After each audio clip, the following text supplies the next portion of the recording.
नमस्कार जय जगन्नाथ मो चैनल ओडिया हांडीशाल को आपण मानक बहुत बहुत स्वागत करुच्ची।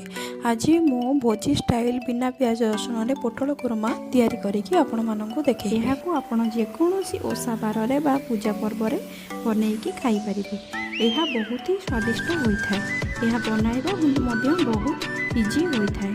तेबे चलंतु आरंभ करिबा एहार प्रोसेस। मुझे 400 ग्राम पोटल नहीं जाइए भल भाव में तार चोपा छड़े धोई देती एमती लंबा भाव में काटी मुझे 3टा आलू को बड़ बड़ पीस करके तार चोपा छड़े काटी देती। एबे आमे तार मसला रेडी करनवा। एठी मु 12 ରୁ 15टी काजू नहीं जाइए। चारू मगज को मु 15 मिनिट आगुरी बतुरी रखिदी। एबे ताको पेस्ट करनी। एसबू को आमे फाइनली पेस्ट करनवा। देखंतु एटी पेस्ट हमर रेडी हो जाइए।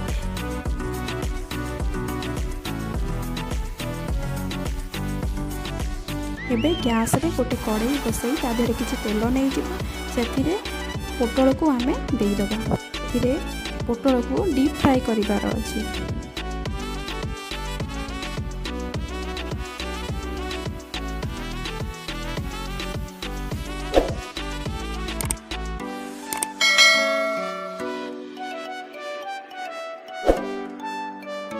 पोटल आमर फ्राए हो गलानी। एबे ताको आमे काढ़ी नबा।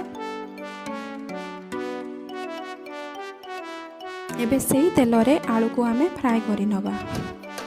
आलू को भी आमे डीप फ्राए करिबा।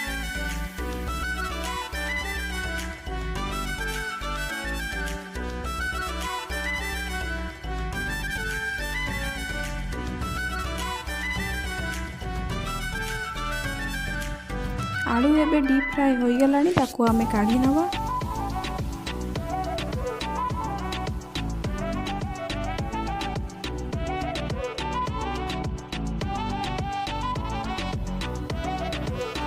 एबे आमे आउ गोटे पैन में 4 ରୁ 5 चामच रिफाइन तेल नहीं जिबा। एटी तेलर परिमाण अधिका रहइबो कारण आमे भोजी स्टाइल बनाउचे।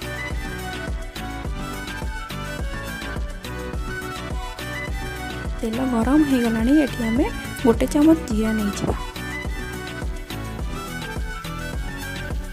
तापरे मु एठी गोटे तेजपत्र, गोटे दालचीनी आउ 2टी गुजराती को नहीं जाइए।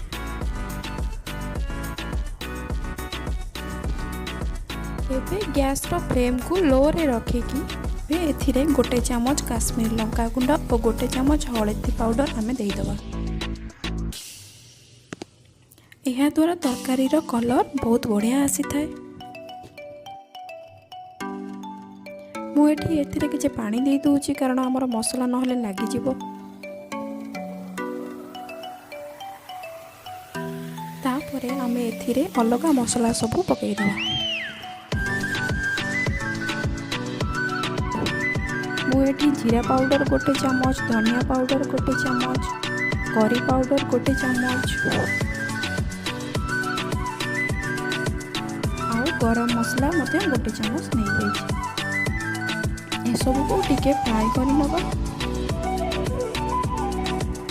तापरे किछि पानी देके आउ टिके गोळेई नबा। एठी मो स्वाद अनुसार लूण नहीं जाइए।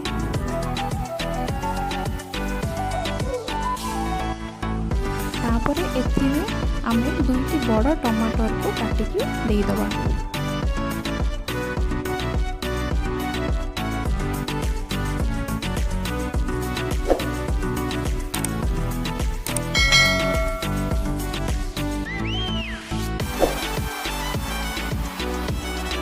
एठी मो अदा को छेचिकी आउ टिके देई देइछि। एबे ए सब को आमे किछि समय पई कसी नबा। तापरे पैन को कवर करके 5 मिनट ताको सिझिया पे छाड़ी दो। देखंतु एटी टमाटर भी हमर सिझी गलानी।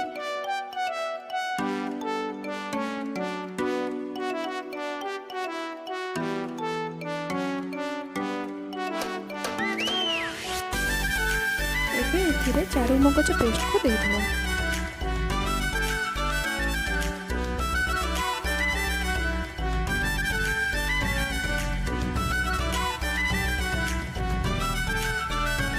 ଆଉ ଏଥିରେ ହାଫ୍ କପ୍ ପାଣି ଦେଇଦେବା।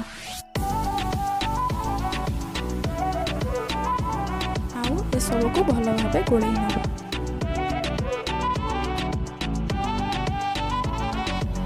ଏବେ ଏଥିରେ ଆମେ ଫ୍ରାଏ ହୋଇଥିବା ପୋଟଳ ଓ ଆଳୁକୁ ପକାଇଦେବା। ଏସବୁକୁ ଭଲ ଭାବରେ ମିଶାଇ ଦେଲା ପରେ ତାକୁ ଆମେ 10 ରୁ 15 ମିନିଟ୍ ଲୋ ଫ୍ଲେମ୍ରେ ସିଝିବା ପାଇଁ ଛାଡ଼ିଦେବା। ପାଖାପାଖି 15 ମିନିଟ୍ ହେଇଗଲାଣି। ଆମେ ଏବେ ଲିଡ୍କୁ ଖୋଲି ଚେକ୍ କରି ନେବା ଯେ ଆଳୁ ଆଉ ପୋଟଳ ଆମର ସିଝିଛି କି ନାହିଁ। ଆଳୁ ଆଉ ପୋଟଳ ଆମର ଏଠି ସିଝିଗଲାଣି। ଏବେ ଏଥିରେ ମୁଁ ହାଫ୍ କପ୍ କ୍ଷୀର ନେଇଯାଇଛି। ଆପଣଙ୍କ ପାଖରେ ଯଦି କ୍ଷୀର ନାହିଁ ତାହେଲେ ଅମୁଲକୁ ଗରମ ପାଣିରେ ମିଶାଇକି ମଧ୍ୟ ଆପଣ ଏଥିରେ ଆଡ଼୍ କରିପାରିବେ।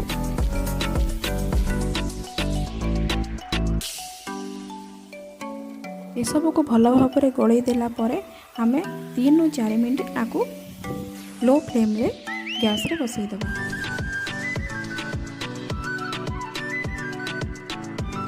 ଏବେ ଏଥିରେ ଧନିଆ ପତ୍ର ଆମେ ଆଡ଼୍ କରିନେବା।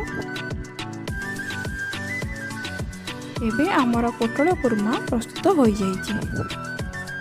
ଯଦି ଆପଣଙ୍କୁ ମୋର এই ରେସିପିଟି ଭଲ ଲାଗିଲା ତାହେଲେ ପ୍ଲିଜ୍ ମୋ ଚ୍ୟାନେଲକୁ ସବସ୍କ୍ରାଇବ୍ କରିବେ, ଲାଇକ୍ କରିବେ ଆଉ ଆପଣଙ୍କୁ এই ରେସିପିଟା କେମିତି ଲାଗିଲା କମେଣ୍ଟ ବକ୍ସରେ ମୋତେ ଜଣାଇବେ। ଧନ୍ୟବାଦ।